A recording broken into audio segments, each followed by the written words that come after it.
On the edge of the Texas plains, a poor farmer shared his broken-down house with 3 abandoned foals. Life was quiet, fragile, and barely holding together, until the night thunder split the sky and a massive black stallion crashed through his door, bleeding and wild. From that moment, nothing in the farmer's life, or the foals, would ever be the same. The late afternoon sun burned over the flat Texas fields, turning the dry stalks of last year's grass into brittle gold. The air was heavy, the kind of still heat that pressed down until every sound seemed slower, duller. At the edge of a dirt road that barely earned a name, a weathered wooden house stood, patched together with mismatched boards like an old soldier's jacket sewn from scraps. Inside that crooked house, Jack Turner, 52, leaned on a broom handle, his knees creaking with every step. He had already scattered hay across the living room floor, now more barn than parlor. 3 young foals nosed through it eagerly, tails flicking, their small hooves clicking against warped planks. The smell of hay, sharp, green, and sweet, mingled with the resin of pine wood and the faint metallic tang of well water. Jack had long ago stopped caring what neighbors thought of him. The house was his, and if it no longer held couches or rugs, but instead carried the breath and warmth of horses, so be it. Rose, the chestnut filly with wide, luminous eyes, raised her head when he passed, her nostrils twitching for the apple slice she knew he carried in his pocket. Dusty, sandy-coated, and restless, tried to nudge her aside, only to be swatted by Jack's calloused hand and a muttered, "Mind your manners." In the corner, Small Blue, pale gray and thin-boned, chewed slowly. Each bite fragile, as if the world could take it away again at any second. Jack lowered himself into a chair that had survived the conversion of the room. He ran a palm across his forehead, wiping away sweat that stung his eyes. Outside, the cicadas screamed their endless summer song, and from the battered radio on the shelf came a country tune sung in a voice that cracked with age. The words about losing and keeping on didn't need explaining. Jack knew them in his bones. For years after his wife passed, silence had filled this house like water in a cracked cup. Never enough to quench, but always too heavy to carry. He'd worked odd jobs, mending fences, hauling hay, even driving cattle for a neighbor when the pay was right. But nights were the worst. Nights when the boards popped and the wind whispered through mesquite trees, reminding him no one waited on the porch light anymore. Then came the foals, each in their own way abandoned, each showing up in his life because someone else couldn't or wouldn't care. Jack never said the word family, but when he saw Rose's ears flick toward him, or Dusty's stubborn kick at the door, or Blue's shy, desperate glance, something inside his chest eased. He leaned forward, dropping another flake of hay into the pile, his voice soft, though no one but horses could hear it. "This old place isn't much, but it'll do for us." The fan above him clattered, stirring the thick air. His boots tapped against the worn boards, keeping time with the song still spilling from the radio. Jack let his eyes close for just a moment, listening not only to the music, but to the steady rhythm of chewing and the occasional snort that meant his living room was alive in a way it hadn't been in years. A shadow crossed the doorway. He glanced up, but it was only the evening sun shifting behind the cottonwoods. Yet for an instant, he felt something. A weight of waiting, like the hush before a storm. He straightened, rubbing his chest where the ache of solitude sometimes flared. "Eat up," he said to the foals, as though they might be listening. "Tomorrow's another hot one." The words hung in the dusty air, simple and ordinary. But even as he said them, Jack couldn't shake the strange tremor of knowing. Tomorrow would not be ordinary at all. The next morning broke hot and hazy, as if the storm that had threatened yesterday had only retreated to sharpen its teeth for later. Jack stepped out onto the porch, pulling his hat low against the already fierce sun. The ground smelled of dust and mesquite, that stubborn perfume of Texas land baked too long under the sky. His boots sank into the powdery dirt as he walked toward the well, the handle squealing in protest when he drew up a bucket of water. Behind him, the foals stirred. Rose whinnied first, her call sharp and impatient. Dusty followed, kicking the stall partition Jack had built out of old cedar planks. Blue, as always, only peeked around the edge, waiting for reassurance. Jack hauled the bucket inside, filled their trough, and watched as they pressed close, drinking as if the world might end before they finished. That was when he noticed the figure at the fence. A thin boy, no more than 14, leaned against the weathered posts. His jeans were torn at the knee, and his shirt clung with sweat. He didn't call out, only raised a hand in a quiet greeting. Jack squinted. "Morning," he said, voice gravelly. "Morning, Mr. Turner." The boy's voice carried a shy note, but also something steady. "Pa's still on the road. Asked if I could come by. See if you needed help." Jack studied him. Ethan Miller. He'd seen the boy now and then, never with his mother, who'd left years ago. Folks in town whispered about it, the kind of gossip Jack ignored. He only knew the boy had more hours alone than a child should. "You know anything about horses?" Jack asked. "Not much," Ethan admitted, "but I can learn." Something about the honesty in the boy's eyes made Jack nod. He gestured toward the door. "Come on, then. They'll teach you quicker than I can." Ethan stepped into the dim interior, blinking as his eyes adjusted to the cool shade. Raised her head immediately, ears flicking toward the newcomer. Dusty stamped the floor, restless. Blue hung back, wide-eyed. "They got names?" Ethan asked, voice hushed, as though he'd walked into a church. Jack pointed. "Rose, Dusty, and the little gray one's Blue. You keep your movements slow. Let them decide if they want to come to you." The boy knelt, extending his hand the way Jack had once shown a neighbor's kid. Rose sniffed, then pressed her nose briefly against his fingers. Ethan smiled. Small, unguarded, the kind of smile Jack realized he hadn't seen in years within these walls. By noon, Ethan had carried water, swept hay, and learned to cut apple slices into thin wedges so the foals wouldn't choke.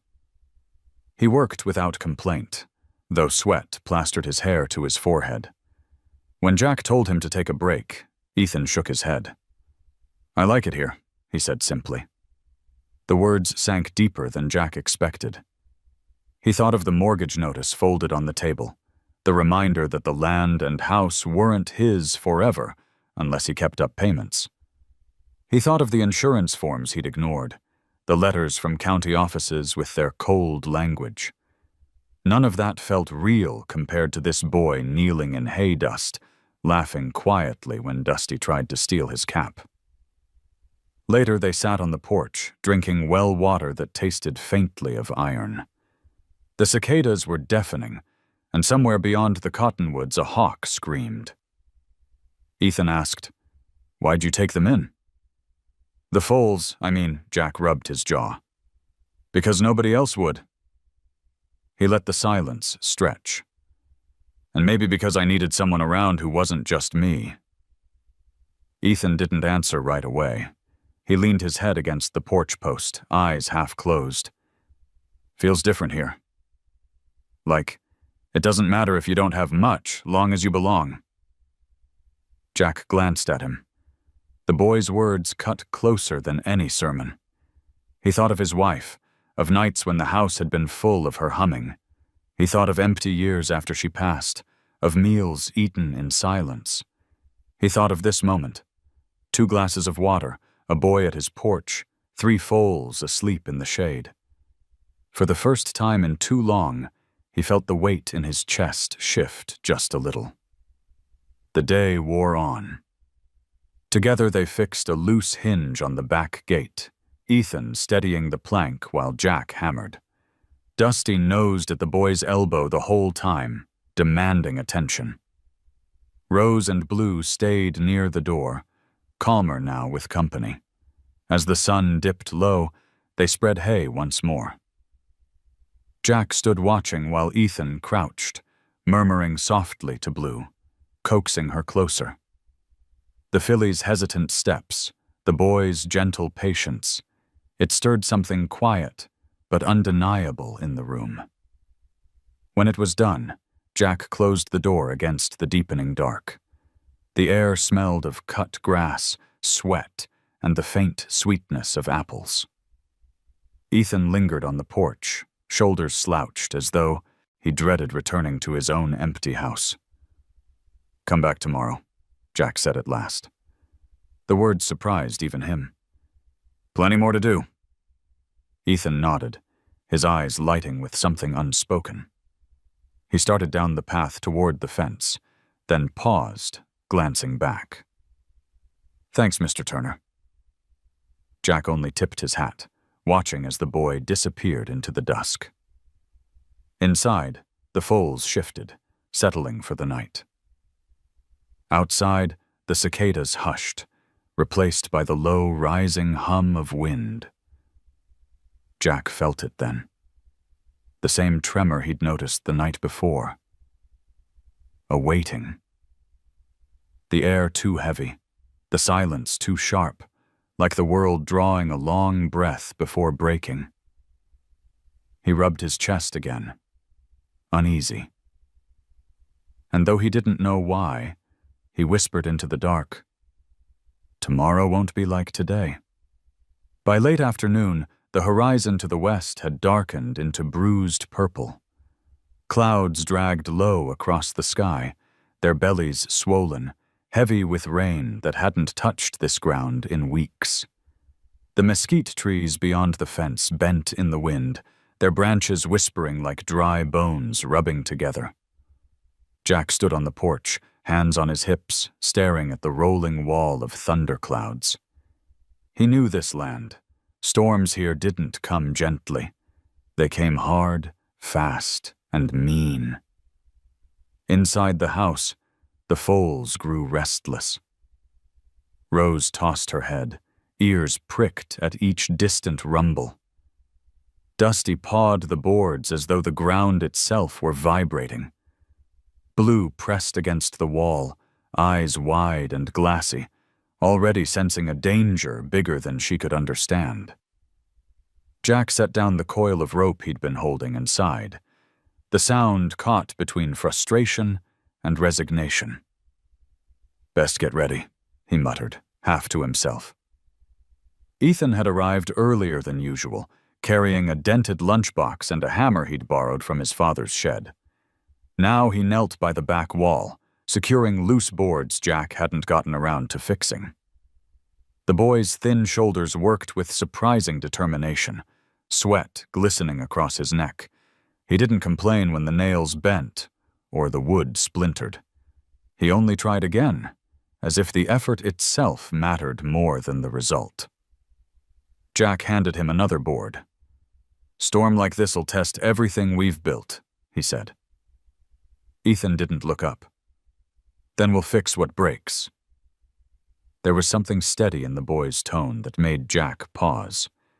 It had been years since anyone had spoken with him as though "we" was more than just a word. He nodded slowly, then turned toward the house. They worked in silence for an hour. Jack spread extra hay in the stalls, his hands moving with the muscle memory of a farmer who had mended barns his whole life. He checked the water barrels, filled them to the brim in case the pump failed during the storm. Ethan carried feed sacks inside, stacking them neatly along the wall where the boards were strongest. With each trip, the boy brushed Dusty's shoulder or murmured something to Rose, gestures so natural it seemed he'd known them far longer than a week. As the sky grew darker, the air thickened. Heat pressed against them, sticky, suffocating. A smell rose from the earth. Ozone and dust mingled with the sharp tang of mesquite. It was the scent of a land bracing for violence.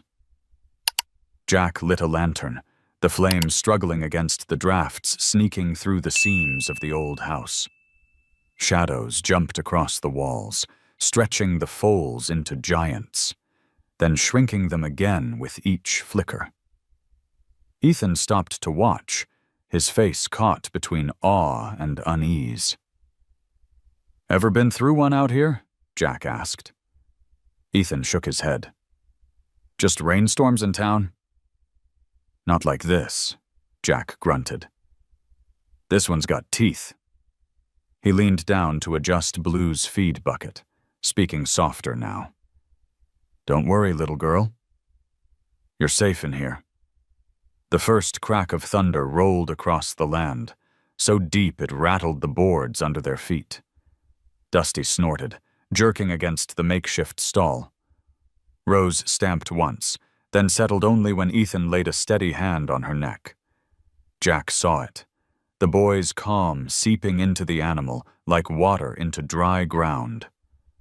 Lightning split the horizon, white and violent, illuminating the hills in stark relief. For a heartbeat, the world seemed carved from silver, then plunged back into shadow. Jack felt the old ache in his chest again, that awareness he'd carried for days now, that life had shifted, though he couldn't yet name how. "Get the shutters," he ordered, and Ethan scrambled to obey, slamming them shut with both hands. The wind picked up, whistling through cracks, rattling the tin roof like a warning drum. The storm had not yet reached them, but its presence filled the house. Every sound, the creak of wood, the shuffle of hooves, the whisper of hay, was amplified, as though the world were holding its breath. Jack set the lantern on the table and wiped his brow. "They'll be fine," Ethan said quietly, his eyes on the Foals. "As long as we're with them." Jack studied him. The boy's words were simple, but they struck deeper than most prayers.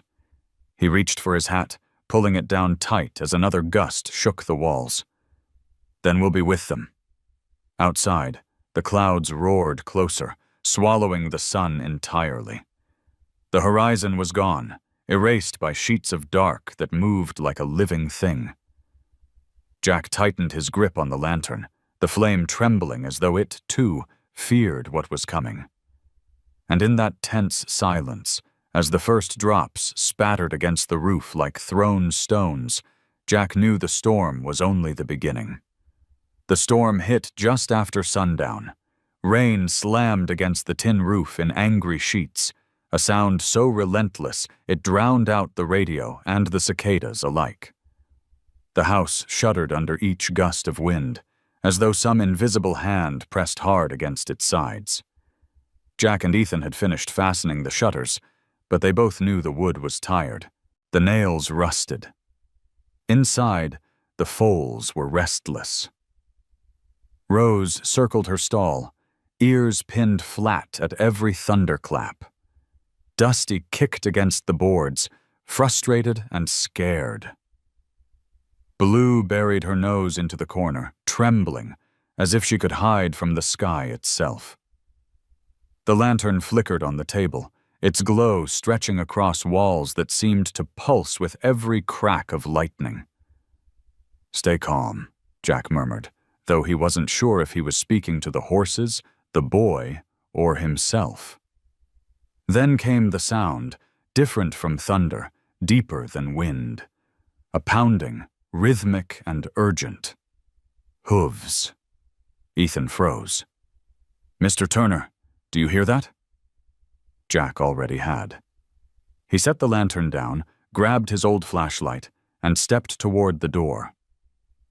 Another boom of thunder rattled the hinges, but beneath it came the unmistakable crash of hooves against wet earth, growing closer. The air inside the cabin thickened, alive with a tension none of them understood. Jack unlatched the door just as the world outside flared white with lightning. For a heartbeat, he saw it. A massive stallion, coat black as midnight rain, surging through the yard. Its mane whipped like a dark flag, and steam burst from its nostrils in violent clouds. Then the light was gone, and only the sound remained. A furious pounding, closer, closer, until the stallion was upon them. The door flew open. Wind hurled rain inside, scattering hay, knocking the lantern sideways. Ethan scrambled to right it, while Jack braced himself against the frame. And in that chaos, the stallion entered. It crashed through the doorway in a spray of water and mud, its hooves thundering across the wooden floor. The foals shrieked, pressed against the walls, eyes white with terror. Rose reared, Dusty spun, Blue tried to disappear into the boards. The room that had once been a sanctuary turned into a battlefield of fear. Jack stood his ground. The flashlight beam caught the stallion's flank, and he saw it then. A gash along the shoulder, raw and bleeding, a deep scar of violence that rain hadn't washed clean. The horse favored its right leg, holding it just enough off the ground to betray the pain. Ethan pressed himself against the wall, eyes wide, breath caught in his throat. "What do we do?" he whispered, barely audible over the storm. Jack didn't answer right away. He watched the stallion's eyes, dark, sharp, and alive with a desperate fire. This was no tame creature gone astray. This was wildness itself, battered but unbroken, forcing its way into the only refuge it could find. Slowly, Jack lowered the flashlight, raising his empty hand instead. "Easy, boy," he said, voice low, steady. "You came here for a reason. Let's not waste it." The stallion tossed its head, spraying water across the room, and stamped once, twice, hard enough to make the floor quiver. The foals whimpered. Ethan swallowed hard, but he didn't move. His knuckles whitened where he clutched the stall rail, but he held his ground. Jack took a cautious step forward. The stallion's ears flicked back, then forward, weighing him the way men weigh enemies across a battlefield.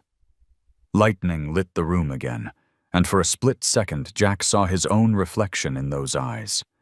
Weary, scarred, unwilling to bow. Another crash of thunder shook the walls. The stallion reared, hooves striking air, shadow towering against the ceiling. Ethan cried out, but Jack's voice cut through the chaos. "Stay down, boy. Let me handle this." He moved closer, boots steady, every gesture deliberate. His heart hammered, but his face stayed calm. "You're hurt. I can see it. And you're scared. That makes two of us." The stallion landed heavily, sides heaving, water dripping from its black coat onto the boards. For a moment, silence hung between man and beast, broken only by the storm raging outside. Then, in that fragile pause, the stallion did not bolt. Jack extended his hand farther, palm open, fingers loose. He didn't expect the horse to take it, not yet. But he offered it anyway, the way he had once offered the same hand to 3 frightened foals, the way he had once offered it to a boy at the fence. Ethan's whisper was almost lost in the storm. "Mr. Turner, it's staying." Jack didn't move. didn't breathe too deeply. He knew trust, once shattered, took more than words to repair. But something about the stallion's stance, trembling, bleeding, yet unyielding, told him this was not an invasion. It was a plea. "Welcome in, stranger," Jack said softly, as rain hammered the roof. "Let's see if this house is big enough for one more lost soul." Rain hammered the tin roof with a fury that felt endless, but inside the cabin a strange stillness had fallen. The massive black stallion stood in the center of the room, sides heaving, eyes bright with defiance and pain. Steam rose from his body, carrying the smell of wet earth and iron blood. Jack didn't move. He kept his hand outstretched, palm up, fingers loose, as though the simple gesture could bridge the unbridgeable. Ethan stayed pressed against the wall, breath shallow. The Foals crowded into corners, trembling but silent now, watching the intruder with wide, unblinking eyes. It was as if the whole room had fallen under a spell, every heartbeat waiting on the stallion's decision. Jack let the seconds stretch. He knew better than to rush. A wild horse lived on instinct, and instinct didn't forgive impatience. He lowered his voice to a murmur, words steady, almost like prayer. "Easy, boy. You came here because something out there was worse than in here. You're safe now. I promise." The stallion tossed its head, droplets scattering into the lamplight. His ears flicked back, then forward again, testing the sound of Jack's voice, the cadence of calm. Slowly, tentatively, he shifted his weight, favoring the injured leg, and took one half step closer. The floor creaked beneath his hoof, and Ethan sucked in a sharp breath. Jack didn't glance back. "Steady," he whispered, not to the horse alone, but to everyone in the room. His hand remained steady, suspended in the charged air between them.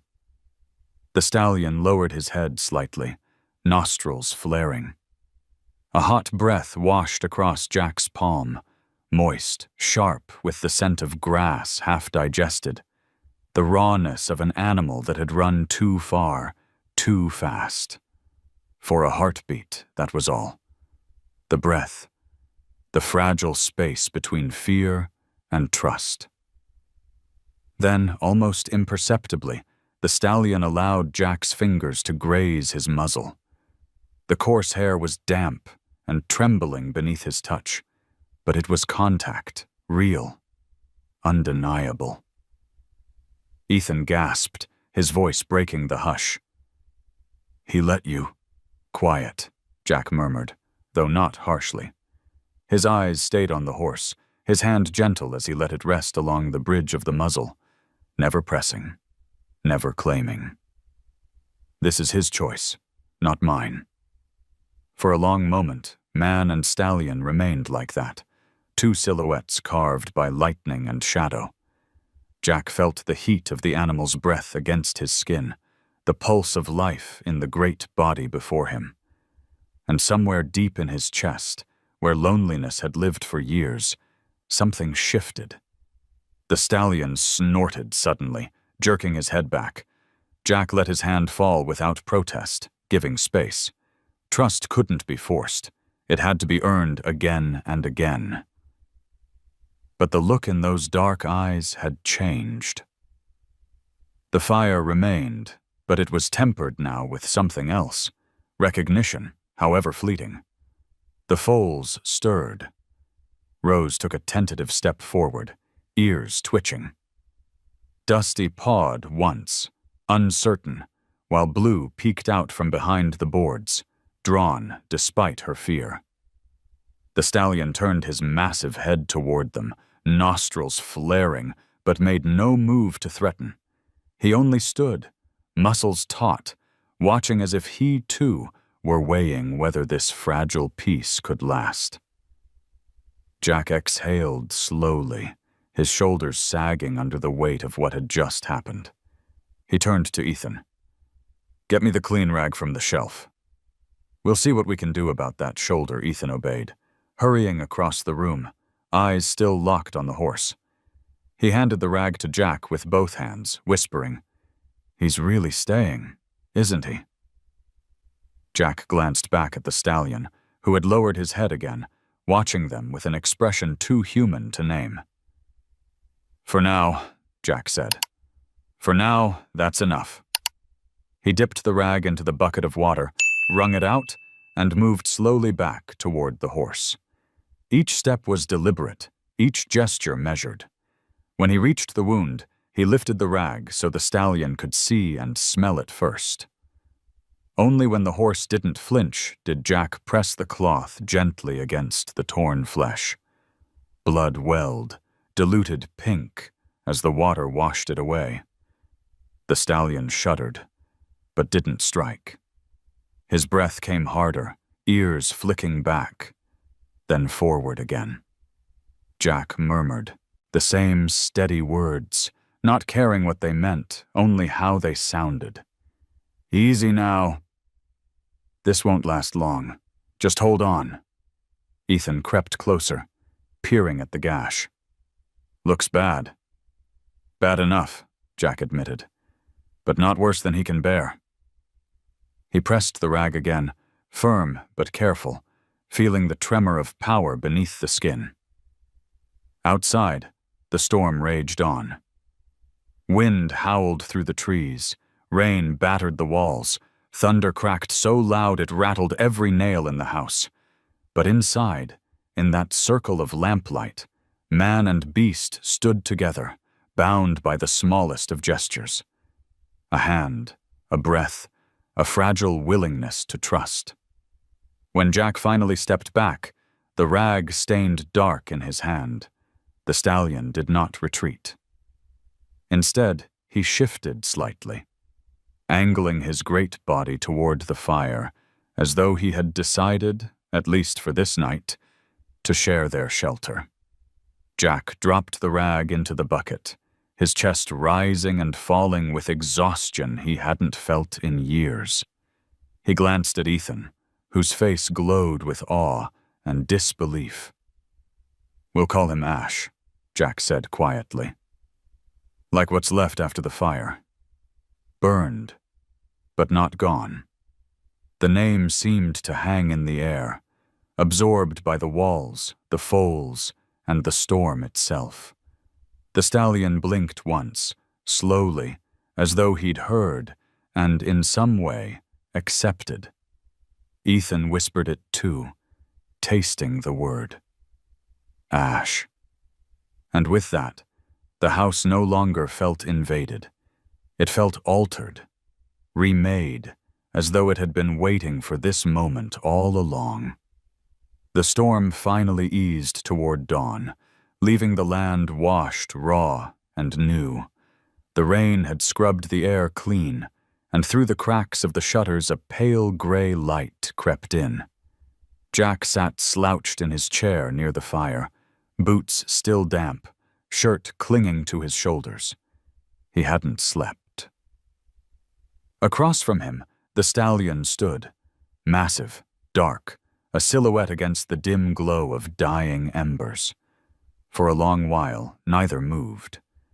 It was as if both man and beast had entered into an unspoken pact of silence, acknowledging that survival itself was enough for one night. Jack studied the animal in the half-light, the glisten of wet hair, the ragged wound across the shoulder, the subtle tremor in the injured leg. Yet what caught him most was the stillness in those eyes. Wild, yes. Wounded, certainly. But not broken. Ethan stirred from his makeshift bed on the floor, rubbing his eyes. He looked toward the stallion first thing, and a faint smile tugged at his mouth. "He's still here," Jack grunted. "For now." The boy sat up, pulling the blanket around his shoulders. "You called him Ash last night." Jack leaned forward, poking the fire until sparks flared. "Seemed to fit?" He glanced at the stallion. "What's left after the fire?" "Black, but still warm. Burned, but still alive. Ethan whispered the name, almost reverently. Ash. As if in response, the stallion shifted his weight, lowering his head just slightly. The movement, deliberate, measured. Jack didn't miss it. He'd lived too long around animals not to see when a gesture meant something. Might be he accepts it, he said. The foals, less fearful now, began to venture closer. Rose sniffed the air, her curiosity overcoming her nerves. Dusty pranced around, tossing his head as though challenging the newcomer. Blue lingered at the edge, cautious but no longer trembling. Ash watched them all with the bearing of a king displaced, a leader without a herd. Jack rose carefully, joints stiff from the long night. He retrieved the small tin box where he kept his few medical supplies. Bandages, salve, an old bottle of antiseptic. Time to see what we can do for him, he said. Ethan scrambled to help, holding the lantern higher. Jack approached Ash with slow, deliberate steps. The stallion's ears flicked, but he didn't bolt. When Jack lifted the cloth, Ash sniffed it, then stood firm as the man pressed it gently to the wound. The sharp scent of antiseptic filled the air, mingling with smoke from the hearth. Ash flinched but did not strike, his massive body trembling only once before steadying again. That's it, Jack murmured. You've got fight left, I can see it. Ethan leaned close, eyes wide with wonder. He trusts you. Jack shook his head. Not yet. But he's thinking about it. They worked until the wound was clean and wrapped, the injured leg rubbed with liniment Jack had bartered from a rancher months ago. By the time they finished, dawn had broken fully, spilling soft gold through the slats. The rain had stopped. Outside, the earth glistened, puddles catching light like fragments of broken glass. Ethan went to the door and pulled it open. Fresh air swept in, cool and heavy with the smell of wet mesquite. Ash lifted his head, nostrils flaring, as though testing the world he had fled. For a moment, Jack feared he might bolt back into the wild, leave as suddenly as he had arrived. But the stallion only snorted, then turned back toward the fire. Jack felt something stir in his chest, a flicker of warmth he hadn't allowed himself in years. He thought of the mortgage notice still folded on the table, the attorney letters he ignored, the worries that had stacked higher than hay bales. All of it seemed smaller now in the presence of this wounded giant who had chosen, if only for one morning, to stay. The boy lingered by the open door, watching Ash with something like devotion. He belongs here, Ethan said softly. Jack looked at the stallion, at the foals gathered near his legs, at the scar across his shoulder shining white against the black. He didn't answer right away. But inside, he knew the boy was right. Later, when the sun had risen and the storm's memory faded into mud and scattered branches, Jack stepped outside to the porch. The land stretched wide, shimmering under the pale sky, everything washed clean but fragile. Behind him came the sound of hooves on wood. Ash, moving cautiously through the doorway, his massive frame filling the entrance. Jack turned, meeting those dark eyes. "You're Ash," he said again, more firmly now. "And if you'll have it, this place is yours too." The stallion lowered his head once, as though acknowledging the truth of it. Inside the house, the foals pressed closer, and Ethan grinned. And for the first time since his wife's laughter had filled these rooms, Jack felt the house alive with something larger than survival, something like belonging. The morning after the storm carried a fragile stillness, as though the land itself was holding its breath. Puddles lay scattered across the dirt yard, reflecting the pale sky. The cottonwoods dripped steadily, their branches bowing under the weight of leftover rain. Inside the cabin, however, another kind of stillness reigned, the kind born of exhaustion after survival. Ash stood near the hearth, his coat drying in the gentle warmth of the fire. The stallion's presence dominated the room without effort. His black hide gleamed faintly, broken only by the ragged white bandage Jack had tied across his left shoulder. When he shifted, the cloth slipped slightly, revealing the long scar beneath, a thin, pale streak that cut diagonally through muscle and flesh. It wasn't new. It had healed once before, only to be torn open again. Ethan stared at it, unable to look away. "Who could do that?" he whispered. Jack didn't answer right away. He pressed the edge of the bandage back into place, fingers steady despite the ache in his hands. "Doesn't matter right now," he said finally. "What matters is keeping it clean." They both turned at the sound of a truck crunching over wet gravel outside. The engine cut off, and a moment later, a woman in a faded denim jacket stepped onto the porch. Her gray-streaked hair was tied back, and a weathered leather bag swung from her shoulder. "Jack Turner," she called, rapping lightly on the doorframe before entering. "You've gone and done it again, haven't you?" Jack managed a half-smile. "Morning, Lila." Dr. Lila Brooks had been the county's go-to veterinarian for 20 years. She knew every rancher, every stray, every beast in trouble within 50 miles. She stepped inside, eyes immediately locking on the stallion. Her mouth tightened. "That's no foal." "No," Jack admitted. "Came in with the storm." Lila approached cautiously, her gaze sharp and clinical. Ash lifted his head, ears flicking back, but he didn't rear. He only watched, nostrils flaring, as she set down her bag and snapped on a pair of gloves. "He's wild," she muttered, more to herself than to Jack. "And that shoulder? Good Lord." Ethan spoke before Jack could. "He let us clean it." Pride tinged the boy's voice, though he kept it hushed. Lila glanced at him, then at Jack. "You realize what you've taken on? This isn't like raising 3 orphans. This one's a fighter. And he's been through something ugly." Jack didn't flinch. "I've been through ugly too." For a moment, silence stretched. Rain tapped against the windows, and the smell of antiseptic filled the air as Lila opened her bag. She pulled out clean bandages, a vial of antibiotics, and a syringe. "If he'll allow it, this will help." The process was slow.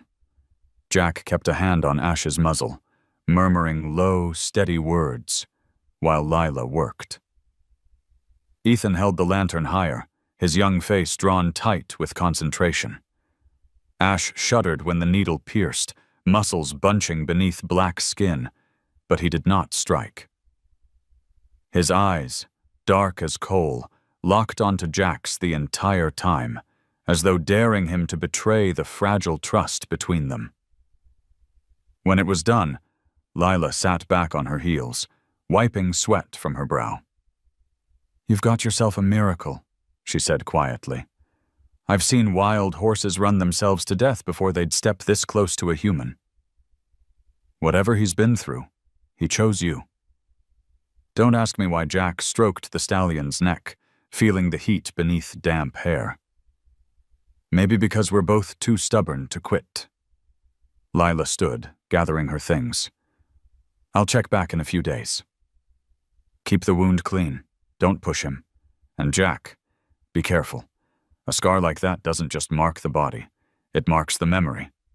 Her words lingered long after her truck disappeared down the muddy road. Jack sat in his chair, Ethan beside him, both watching Ash.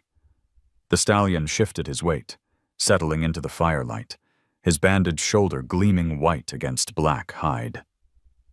Ethan leaned close. "She's right, isn't she?" That scar means something more. Jack didn't answer. He thought of his own scars, the ones no one could see. Nights of silence, years of loss, the weight of choices made and unmade. He looked at the stallion, at the defiance still burning in his eyes, and felt an uncomfortable kinship. "Scars don't tell you where you'll go," Jack said finally. "Just where you've been. What matters now is whether he'll stay." Ash blew out a long breath, ears flicking forward, and lowered his head toward the foals. Rose stepped closer without fear. Dusty sniffed, and even Blue inched forward, drawn despite her shyness. The sight made Ethan smile. Small, but real. Jack leaned back, letting the moment speak for itself. For the first time since the storm, the house no longer felt like a battlefield. It felt like the beginning of something neither man nor beast could yet name. The Texas sun rose hard and bright, erasing the last dampness left by the storm. By mid-morning, the air shimmered with heat again, the earth drying as though the downpour had been only a dream. Jack sat on the porch steps with a chipped mug of coffee, his hat tipped low, watching as the world reset itself. The smell of wet mesquite lingered faintly, sharp and clean, but already the dust was returning. Inside the house, a different kind of quiet had taken hold. Ash stood in the center of the room, his dark body gleaming now that his coat had dried. The fresh bandage on his shoulder glowed white against black hide, like a signature he carried without choice. Around him, the foals moved cautiously, but no longer with terror. Rose approached in bold steps, sniffing his flank before tossing her head as if to say she had claimed him. Dusty circled with restless energy, testing boundaries, while Blue lingered at a respectful distance, but kept her eyes fixed on him. Jack stepped inside, the floor creaking beneath his boots. He paused, taking in the strange tableau. The stallion, wild and wounded, surrounded by 3 young lives who had already accepted his presence. For a moment, it looked like a photograph, motion suspended, meaning hidden in posture and light. He wondered if someone else might see only animals in a room, but he saw more. He saw belonging, fragile and incomplete, but real. Ethan arrived just before noon, walking up the path with a crooked grin and his shirt already damp from chores at home. "Morning, Mr. Turner," he called, slipping inside without hesitation.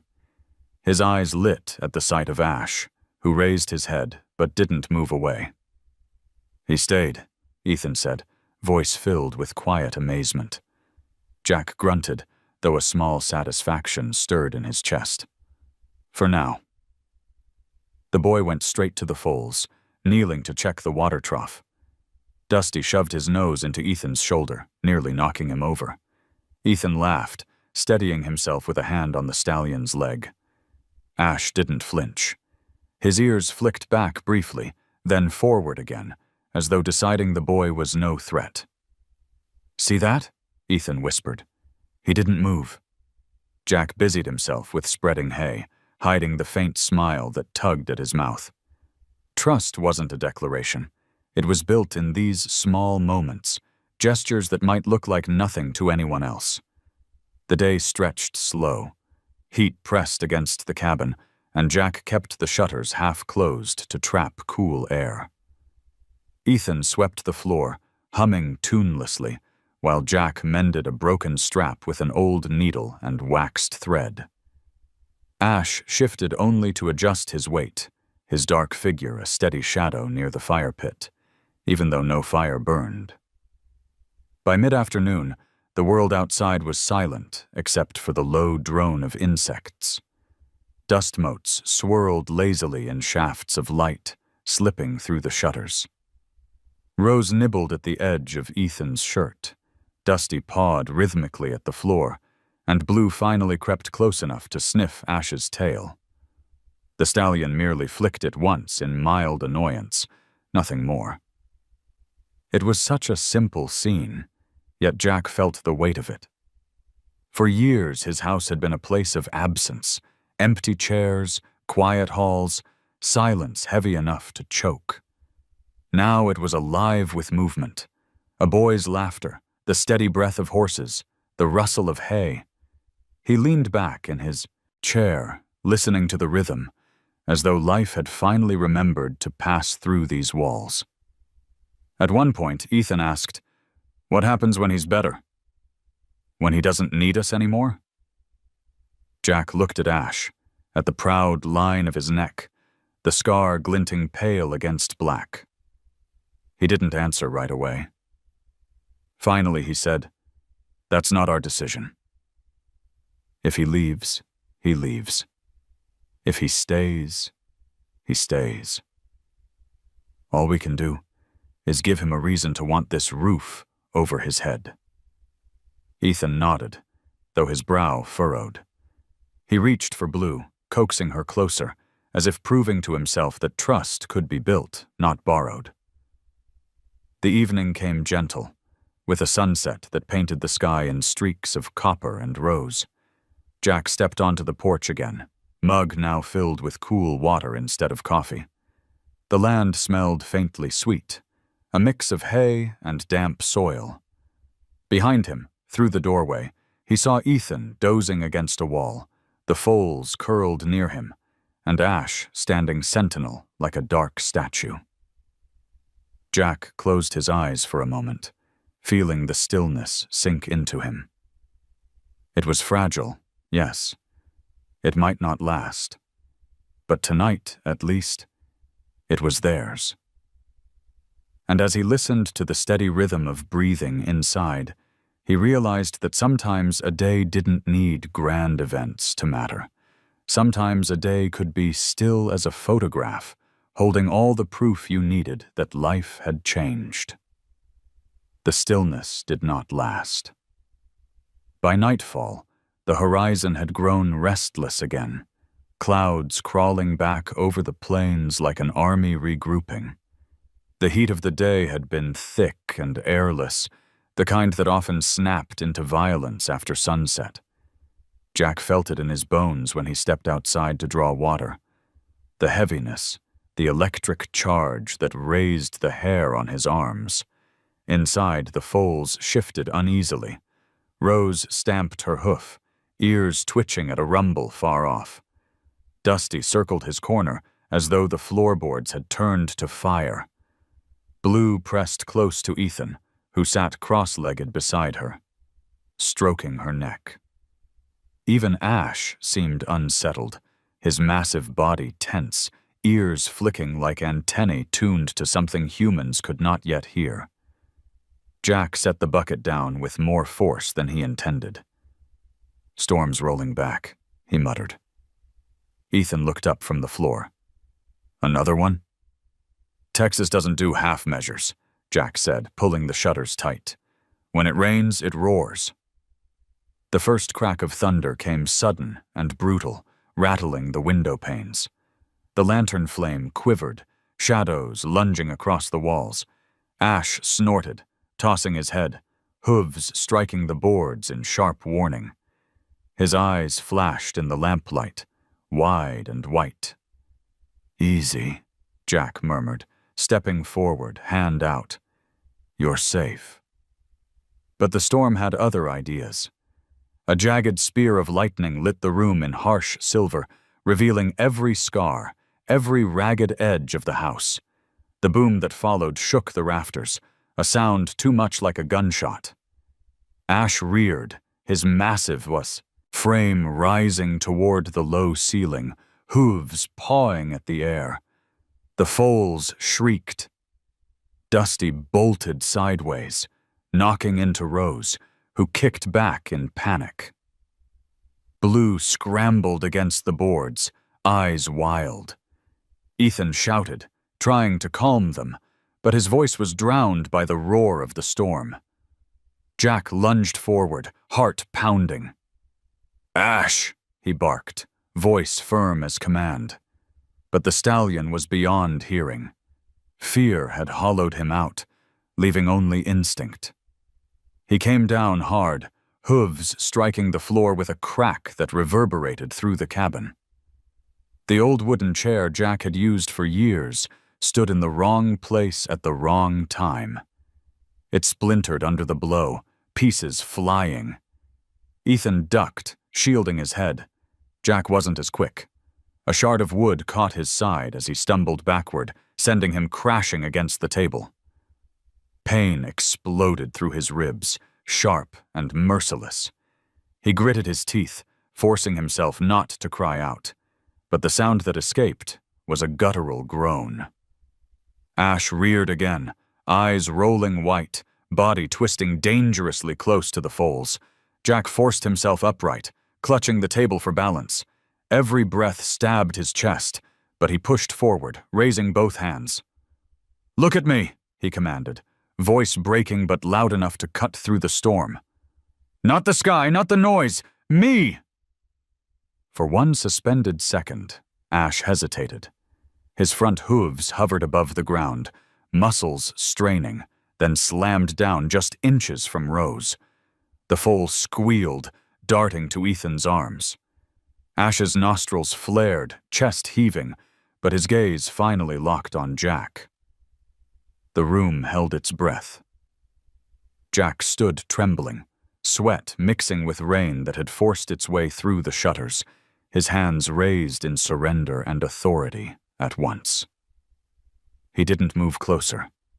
He only held the stallion's eyes.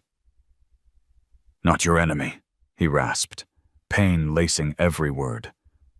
"Not tonight." The stallion's sides quivered. Slowly, achingly, his front leg lifted, then lowered in a stomp that was more warning than attack. His ears flicked, his breathing slowed a fraction. Then, with a final snort, he backed a step away from the Foals. Jack's knees buckled. He clutched the table, chest screaming with pain. Ethan rushed to him, face pale. "You're hurt." Jack waved him off, though his hand shook. "I'll live." His eyes stayed on Ash, who still trembled, sweat streaking his black coat. "It's him we have to calm." The boy looked from man to stallion, fear and determination warring in his young face. He swallowed, then stepped forward, voice steady despite the quake in his hands. "It's okay, Ash. It's just noise. Just light. We're here. We're not leaving." The words were simple, but they fell into the room like anchors. Ash's ears tilted forward, his breathing eased another notch. His great head lowered, though his muscles remained taut as wire. Jack sagged into the boy's shoulder, the world tilting around him. He thought of the insurance letters, the mortgage notices still sitting unanswered on the shelf. Reminders of how fragile everything was. But at that moment, none of that mattered. What mattered was this boy holding steady, these foals huddled in the corner, and this stallion fighting terror with trust. Another crack of thunder shook the house, but this time Ash only flinched. He did not rear. He only pressed closer to the hearth, dark eyes fixed on Jack, as though tethered to him by invisible rope. Jack closed his eyes, every breath jagged, ribs aflame. But his words came soft, steady, the way they had the night the stallion first arrived. "You're all right, boy. We all are. Just hold on." And somehow, in the wreckage of broken wood and splintered silence, the room steadied.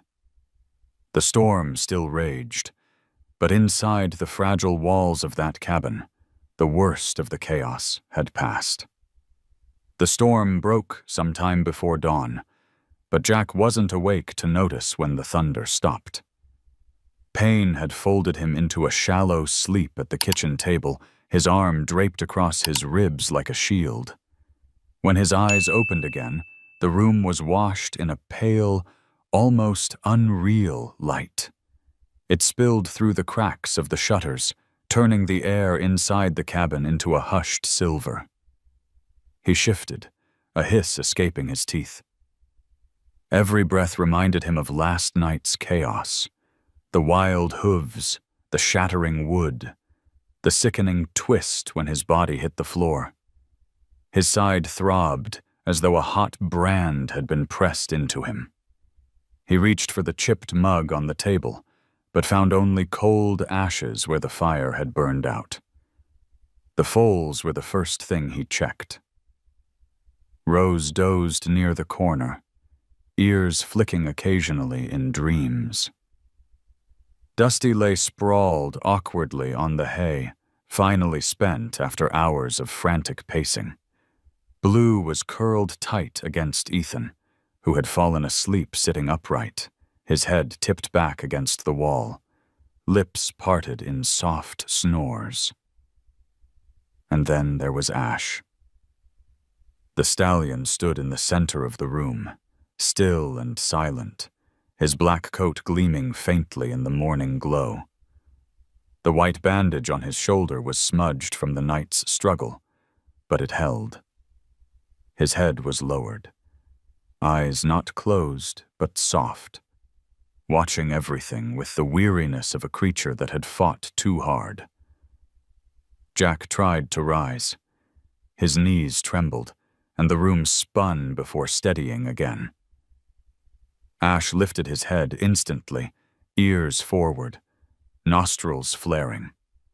The stallion took one step closer, not in threat, but in something else, a gesture Jack struggled to name.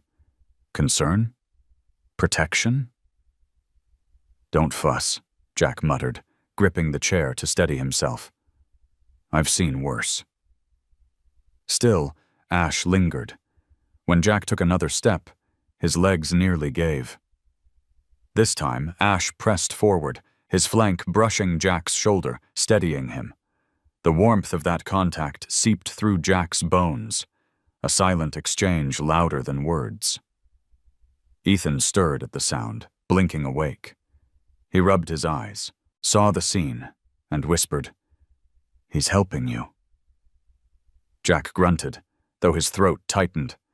Maybe he's just keeping me from falling on him again. But the truth burned clearer than the sunlight seeping through the shutters. The stallion had chosen to steady him. The morning outside was dazzling.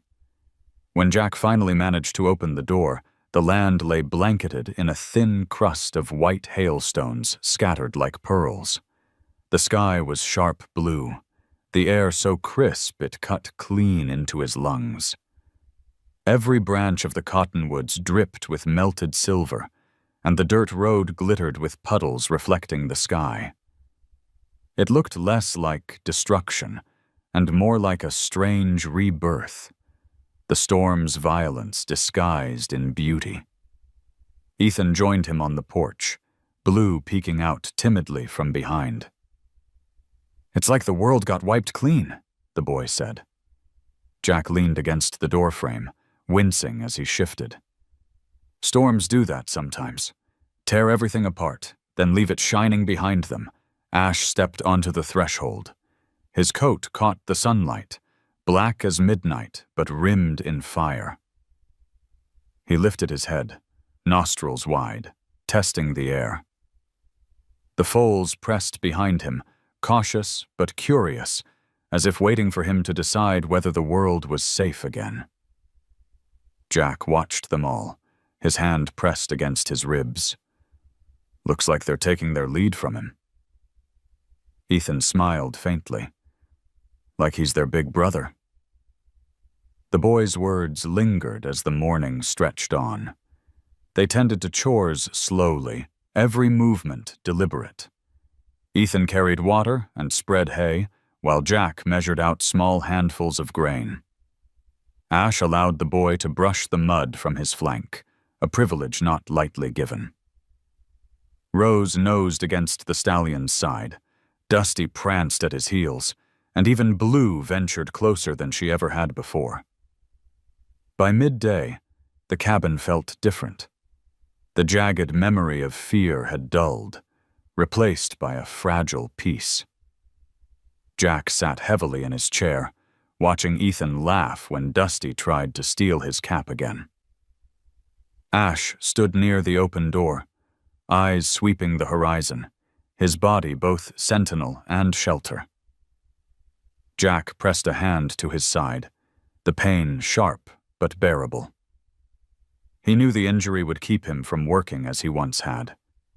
He knew the bills still piled on the table, but as he watched the stallion lower his great head so Blue could sniff his muzzle without fear, Jack felt something shift.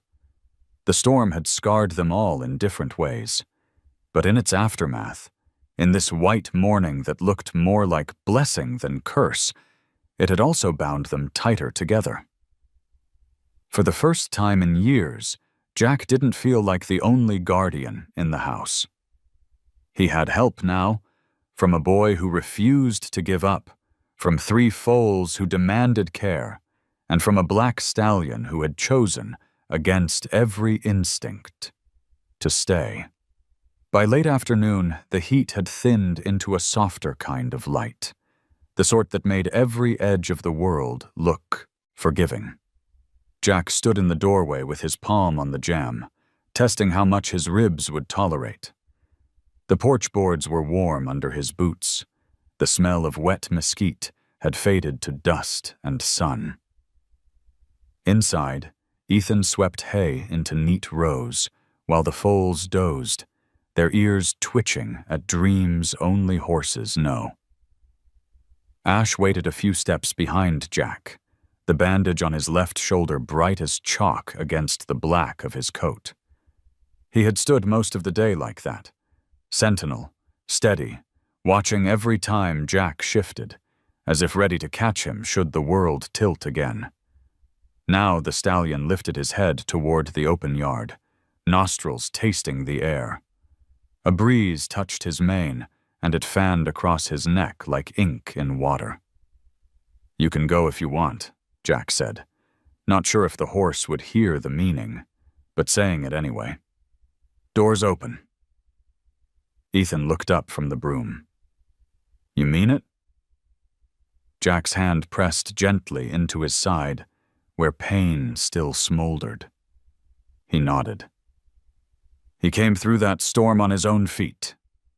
He ought to be free to decide where they take him. The words sat heavy in his mouth, tasting of old goodbyes. He thought of folded envelopes on the table, mortgage notices, insurance forms, a letter from a county attorney about a boundary dispute 3 properties over. Paper troubles waited like coyotes at the fence line. He could handle them later. Now was about breath and choice. Ash stepped forward until his shadow pooled on the threshold. The house held its breath with him. Beyond the porch lay open pasture glazed with 1,000 tiny mirrors of leftover hail, and farther still, the mesquite hills the color of dried tea. The gate at the far edge of the yard had been left unlatched when the storm rushed them all inside. It sagged now, an accidental invitation. The stallion placed one hoof on the porch plank, then another. He paused when the board creaked, head turning to check the room behind him. The boy, the foals, the man, with a look so intent it made Jack's throat tighten. "Go on," Jack said, softer. "No rope here." Ash descended to the yard. Sun fired along the curve of his back. He walked with the careful grace of a creature that had learned the price of running, each step measured, each breath considered. Rose rose to her feet inside the house, worrying, then settled when Ethan murmured to her. Dusty wuffed and took 2 quick steps after the stallion before thinking better of it. Blue stayed pressed to the wall, eyes following the line of Ash's tail. Jack stayed in the doorway for as long as his ribs allowed, watching Ash test the hard pan with a forehoof, then cross the yard toward the open gate. He felt Ethan slide beside him, thin shoulder warm against his arm. "Should I close it?" the boy asked. Jack shook his head. "If you close it, you're deciding for him. Men do enough deciding for things they don't understand." The stallion reached the gate and stopped. The breeze flipped, the unlatched board against the post, and it clapped once, a wooden heartbeat in the silence. Ash lifted his head as if listening for something only he could hear. Beyond the fence, the world stretched wide and unpromised. Dry arroyos, thorn and stone, the long seam of the horizon stitched to a pale sky. He could vanish into it within minutes. A dark pulse swallowed by light. Ethan's fingers tightened on the broom handle. "If he goes, then he goes," Jack said, and meant it, though the words rasped like sand against his ribs. He had lost bigger things than a horse. He had also learned what returns when you leave the door open. Ash tipped one ear toward the house. He did not move. Time lengthened until even the flies seemed to hover in thought. Then, with a breath that visibly eased his massive ribs, the stallion turned, not away, but back. He took 3 steps toward the porch, each one quicker than the last, as if the decision, once made, wanted to be finished. Ethan smiled without showing his teeth, the way you smile at a skittish cat. "He's coming home," the boy said, and then flushed at his own certainty. Home. The word landed on Jack's chest and settled there like a warm hand. He eased away from the door and stepped onto the porch as Ash reached the bottom step. The stallion stopped, waiting, not for an order, not for a bribe of apples, just for acknowledgement. Jack extended his palm and let it hover, not touching, an old ritual repeated new. Ash bridged the distance. His muzzle found the space between Jack's palm and chest and filled it. The breath that rolled over Jack's skin was velvet warm, heavy with the sweet acid of hay and the metal of water from the old well. It smelled like work and survival and mornings that start too early and end too fast. It smelled, somehow, like the past refusing to be the whole story. Jack didn't speak. He let the breath cover his knuckles, his wrist, his heart. Up close, he could see the silk thread of the white scar on Ash's left shoulder, a tidy seam under the bandage where Lila's clean hands had guided healing. The stallion's eye, dark, bright, held him the way the horizon sometimes holds a man who has forgotten how to lift his head. "I hear you," Jack said at last. The words were small, but they seemed to belong in this quiet. "You do what you need. We'll keep a light on inside." The cabin stirred. Rose nosed the broom from Ethan's hands. Dusty rattled the bucket to see if courage tasted like grain. Blue crept forward until her chin rested on the door sill, eyes peering at the world from the safest edge of it. The room looked like itself, and also like something new, as if the storm had rearranged the furniture of their lives into a shape they did not know they needed. Ash lifted his head and, with a careful patience that felt almost human, climbed the 2 porch steps. His hooves found the old grooves worn by decades of boots. He paused with his front half, in shadow, his hindquarters still in late sun, a creature literally between worlds. And then chose. He moved forward until the threshold cut across his belly, and the house drew his shadow fully inside. Ethan let out a breath he hadn't realized he was holding. "Thought he'd bolt." Jack shook his head. He already did. Last night. This is something else. They watered the foals and spread hay. Ethan fetched a currycomb and, with a reverence that never looked like fear, brushed along Ash's neck where the sweat had dried into salt. The stallion stood quiet under the touch, occasionally flicking an ear toward the door as if to check that it was still open. It was. Jack would keep it that way. Evening fell soft. The radio on the shelf found a station out of Abilene and gave them old hymns sung through a veil of static. Jack didn't sing. His ribs had not forgiven him. But he hummed low while he collected the splinters of the chair Ash had broken. He saved the bigger pieces and planed one edge smooth with a pocket knife, thinking he might fashion a short bench out of it, something closer to the ground where a man could rest without testing a cracked body. The job asked for patience more than skill, the sort of work a person could do while listening to weather in the boards and animals breathing. When he set the knife down, Ash was at the doorway again. The stallion's head turned toward the yard, taking a last measure of the open world before night closed it. Jack stepped beside him. Cool air slid across their faces. Somewhere down the road, a truck shifted gears, then vanished into distance. "Tomorrow we start fresh," Jack said. "I'll mend that gate." The county will still want its papers signed. There'll be fences to fix and feed to stretch, and I might have to make some calls about that mortgage, maybe even look into an online degree for Ethan if the boy keeps showing up with that stubborn look in his eyes. Life's not simple, Ash, but it's honest if you let it be. The stallion's breath warmed Jack's cheek in answer.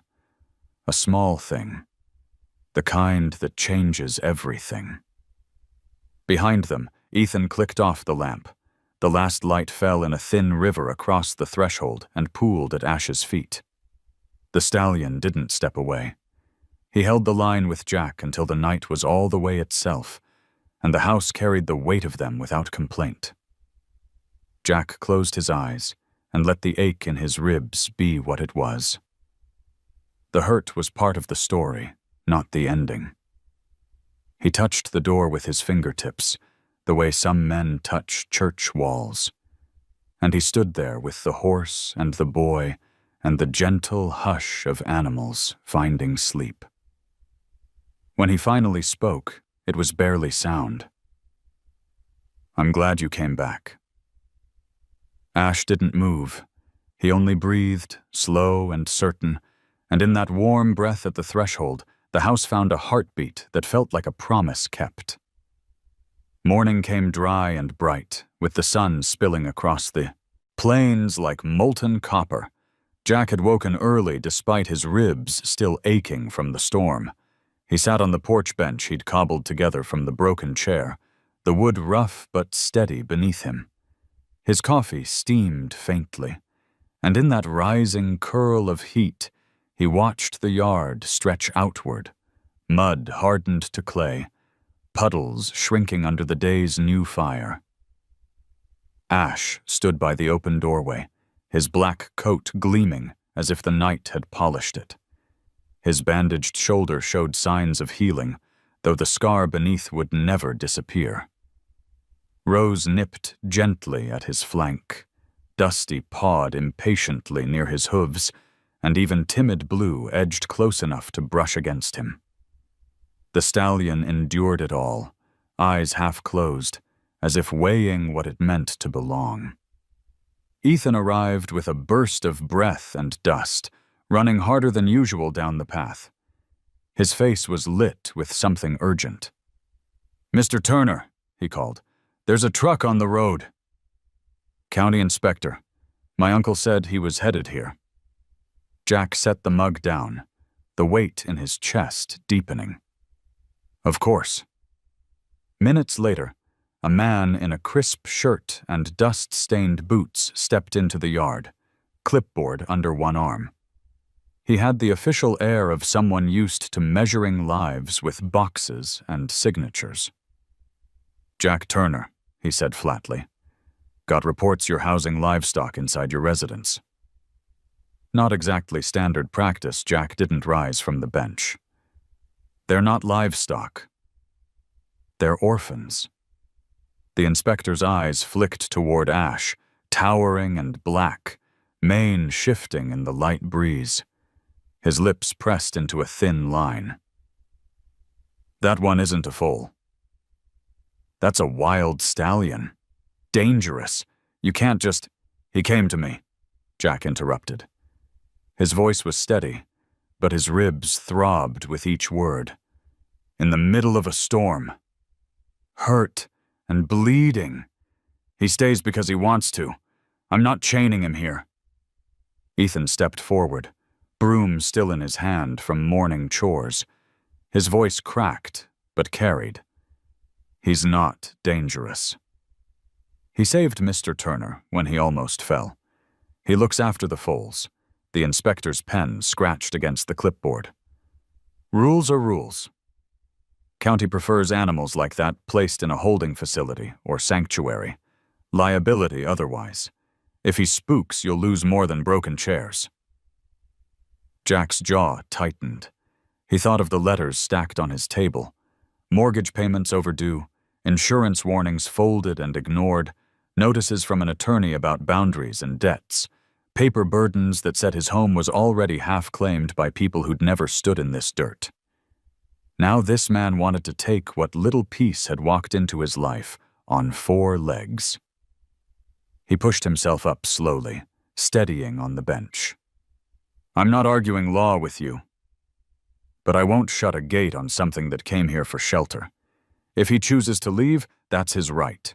If he chooses to stay, that's mine to honor." The inspector sighed, tapping his pen against the board.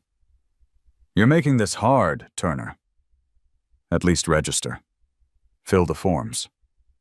Might buy you time." Jack didn't answer. Behind him, Ash shifted. The stallion had wandered toward the yard's edge, to the gate still sagging from storm damage. Sunlight lit him in full, every line of strength and scar. He paused there, massive head lifted, ears tilted toward the horizon. For one breathless moment, the world balanced on the silence of that choice. The foals crowded near the porch, Ethan clutching the broom like a weapon, the inspector with his pen frozen in mid-air. Jack, ribs aching, leaned forward as though to see clearer. Ash could have left. Beyond the gate, freedom stretched endless, dust plains, mesquite shadows, the call of wild things. He could have stepped through and vanished, proving every word the inspector had spoken. But instead, Ash turned.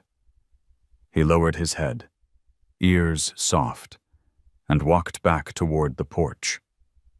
Each step was heavy with certainty, as though the earth itself recognized the decision. He stopped near Jack and exhaled, warm breath rolling over the man's sleeve. Jack lifted his hand and touched the stallion's scarred shoulder gently, letting silence speak louder than argument. The inspector scribbled something on his clipboard, muttered about case notes, and turned toward his truck. He left the gate unlatched behind him. Ethan's shoulders sagged with relief. He stayed. Jack didn't smile, but the lines of his face eased. For now. And that's enough. As the truck rumbled away, the stallion stood at the threshold once more, breathing steady, watching the horizon he had refused. The foals pressed against him like children to a guardian, and Ethan leaned into Jack's side without asking. Jack felt the ache in his ribs, the weight of debts waiting, the shadows of storms not yet come. But in that moment, With the gate left open and the stallion choosing to remain, he felt something stronger than fear. He felt hope dressed in black hide, with a scar across the shoulder and breath warm enough to steady a broken man. The next days stretched into a rhythm that felt almost new. The prairie baked under wide skies, heat shimmering above the road, cicadas rattling from every fence post. Jack worked slower than he used to, his ribs still stiff from the storm, but Ethan filled the gaps with the kind of tireless energy only a boy could summon. Together they mended troughs, shoveled hay, and checked the sagging fences. Dust clung to their boots, sweat darkened their shirts, but the work stitched them together. Ash moved among them like a shadow that had decided to stay. Each morning the stallion stepped onto the porch, surveying the yard with an air that was both watchful and calm. Rose followed him everywhere, nosing at his flank as though she had claimed him as kin. Dusty tested him constantly, darting forward and back, rearing in play. Blue grew braver too, inching closer until one afternoon she rested her head against his side, sighing as if she had found the safest place in the world. One afternoon, while Ethan hammered a loose shingle on the porch roof, Jack sat on the bench beneath him, sharpening an old blade. The boy's hammering echoed above, and with it came the steady whine of prairie wind funneling through the cottonwoods. The sound made Jack pause. For years he had sat here alone, listening to that same wind. It had always felt like emptiness. Now it sounded like accompaniment. "You think this roof will hold another storm?" Ethan asked, voice muffled by the nails he held between his lips. "Hold enough," Jack answered. "It's not about stopping the storm. It's about giving us time to get through it." The boy leaned over the edge, grinning down at him. "You always talk like there's a lesson hidden in the work." "Maybe there is," Jack said, a rare smile tugging his mouth. "The land doesn't give you much choice but to learn." Ash snorted from where he stood in the yard, tossing his mane as if to weigh in on the conversation. Ethan laughed, the sound clear as water. Jack let it roll through him, easing a corner of the ache that had lived in his chest for years. As the afternoon cooled, they led the foals outside the yard for the first time since the storms. The ground was dry enough now, the grasses greening faintly from recent rain. Jack leaned on a post, ribs aching but eyes alert, while Ethan guided Rose with a loose rope. Dusty bounded ahead, exuberant, and Blue trailed close to Ash, shadow to his shadow. The stallion walked with head high, ears swiveling, but he didn't bolt. He stayed with them, matching their pace, as if the open plains no longer pulled at him the way they once had. Neighbors drove by slowly on the dirt road, slowing their trucks to watch the sight. Jack Turner's ragged house, a boy in torn jeans, 3 foals, and a wild stallion striding like he belonged. Jack caught the glances, the raised brows, but he didn't care. For the first time in a long while, he didn't feel like the man left behind. He felt like part of something that might last. That evening they ate beans and cornbread on the porch. The prairie wind pressed against the roof in long sighs, fluttering the lamp flame. Ethan leaned back on his elbows, staring at the stars that crowded the sky once darkness fell. "Feels like the world's bigger when he's here," he said, nodding toward Ash. Jack looked at the stallion standing at the gate, black coat blending with the night, except for the pale bandage on his shoulder. "Or maybe we just notice it more," he said. The boy tilted his head. "Do you think he'll ever leave?" Jack didn't answer immediately. He thought of the mortgage envelope still waiting, of letters that spoke in the cold language of foreclosure and liability. He thought of how many times life had taken what he held, no matter how tightly. Then he looked at Ash, at the way the foals clustered near him, at the quiet patience in the stallion's stance. "Everything leaves eventually," Jack said softly, "but some things stay long enough to change you. That's what matters." The wind hummed through the rafters, filling the silence that followed. Ethan nodded slowly, as though he understood more than his years allowed. Ash turned his head toward the porch then, ears pricked forward, eyes catching the lamplight. He took one step closer, then another, until his breath mingled with theirs in the evening air. Jack felt the warmth of it, steady and grounding, like a promise whispered not in words, but in presence. The prairie wind rattled the roof again, but this time it didn't sound like loneliness. It sounded like a song meant for company. The morning came dry and sharp, the kind that made the horizon seem endless and the land itself brittle. Jack rose with care, his ribs still stiff, and stepped outside to find Ash already at the gate. The stallion's body caught the sun in long gleams, black hide rippling with every breath. Dust clung to his hooves, the faint print of last night's wanderings visible in the yard. He stood there like a sentinel at the edge of two worlds, the cabin behind him, the wide plains in front. Ethan followed with a bucket of water, setting it down carefully. The foals jostled one another for position, Rose bold, Dusty impatient, Blue hesitant as always. Ash barely glanced at them. His gaze was fixed outward, beyond the gate, on the line where the yard met the dust road. Jack felt the weight of it. "He's thinking again," he said. Ethan shaded his eyes. "About leaving?" "About choosing," Jack answered. They had left the gate unlatched since the inspector's visit. It sagged now, a crooked mouth open to the prairie. Jack had meant to fix it, but never found the will. Maybe, deep down, he wanted the stallion to decide without barriers. The day passed slow. Jack mended harness straps on the porch while Ethan carried feed, his whistle trailing off when chores grew heavy. Ash paced near the open gate, back and forth, each circuit cutting deeper lines into the dirt. Sometimes he stopped, ears forward, nostrils flaring to the wind as though catching scents of a herd somewhere far.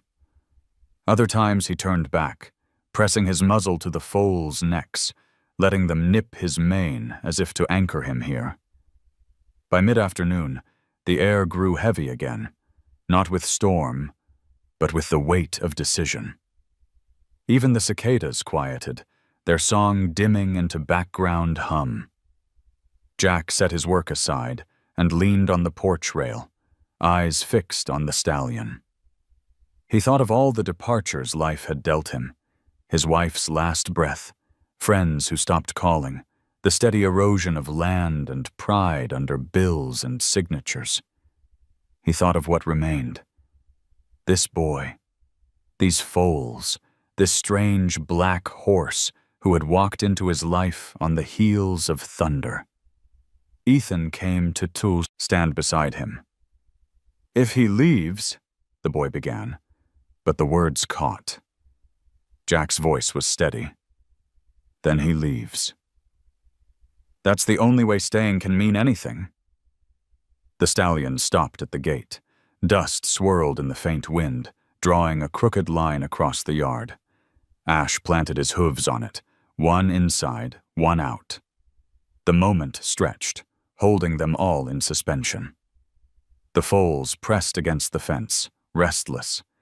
Ethan's hand clenched the rail until his knuckles blanched.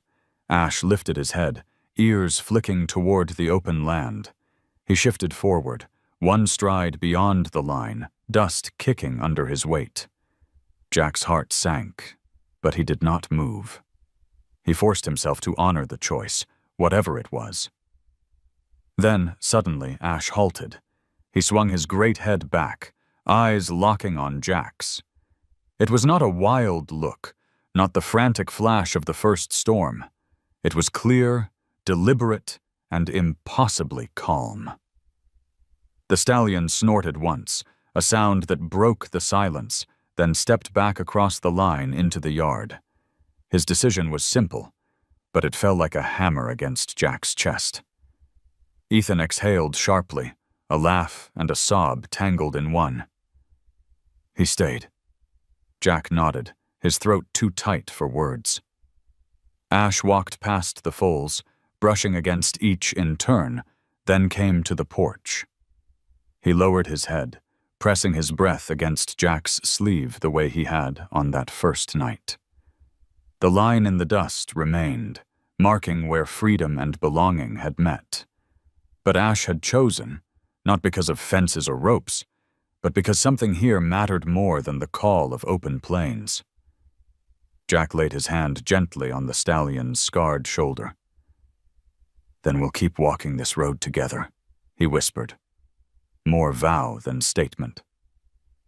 The wind rose, carrying dust across the yard, but the line stayed faintly visible until evening. And every time Jack's eyes found it, he felt the truth settle deeper. Some choices don't need words, only steps taken in the right direction. Evening descended in slow layers of color. The sky washed first in gold, then crimson, then the purple-gray that carried stars in its folds. The house, battered and patched, seemed to exhale under the changing light, as though even wood and nails understood it had survived storms greater than itself.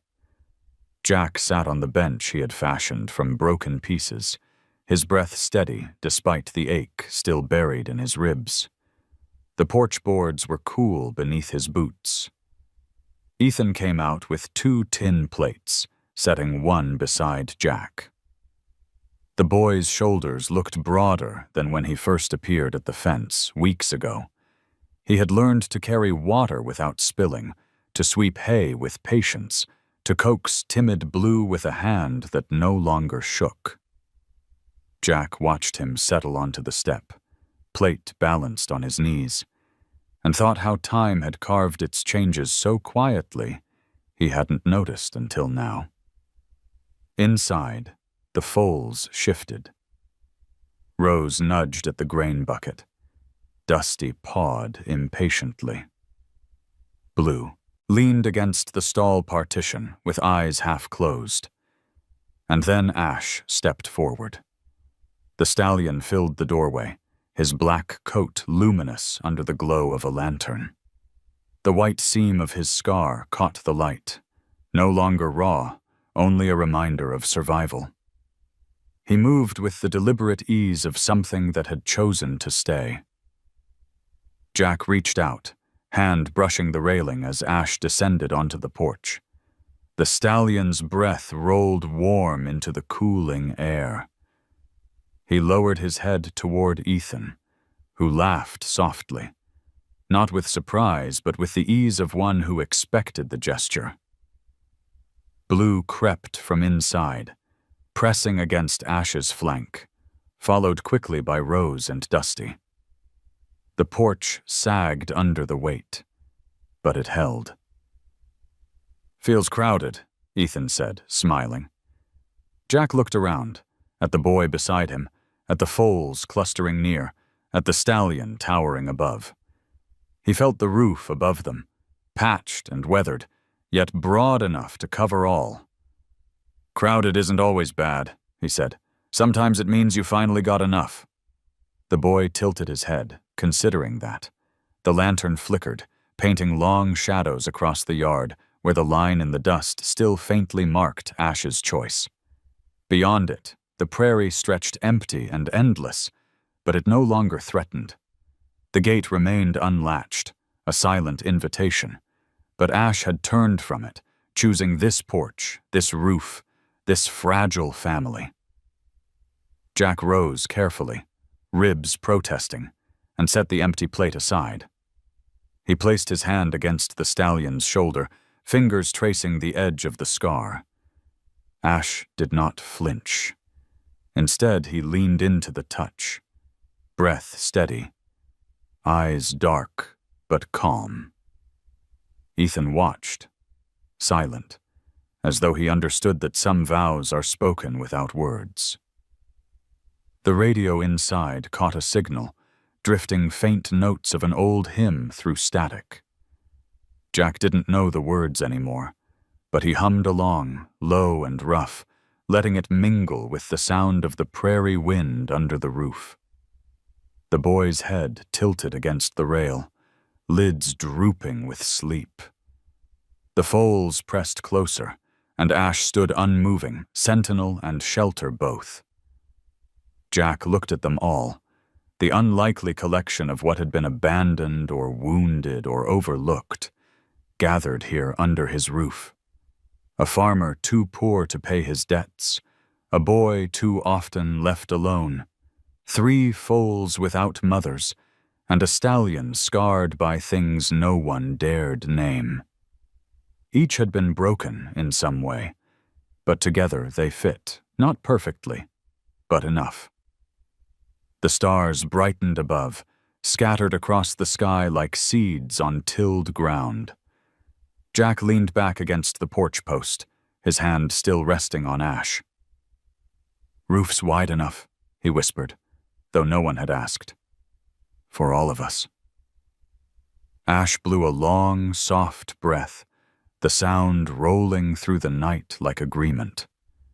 The porch held its silence after, but it was not the silence of absence. It was full, warm, and alive. And in that stillness, Jack understood what had changed. The storms would come again, bills would pile, work would break his body down further, but he would not face it alone. This house, patched, worn, improbable, was now a home. If this story touched your heart, let me know with a simple comment. Just type 0 if you felt the bond, or 1 if you believe every soul deserves a second chance. Don't forget to subscribe, because more stories of hope, healing, and the unbreakable ties between humans and horses are waiting for you in the next videos.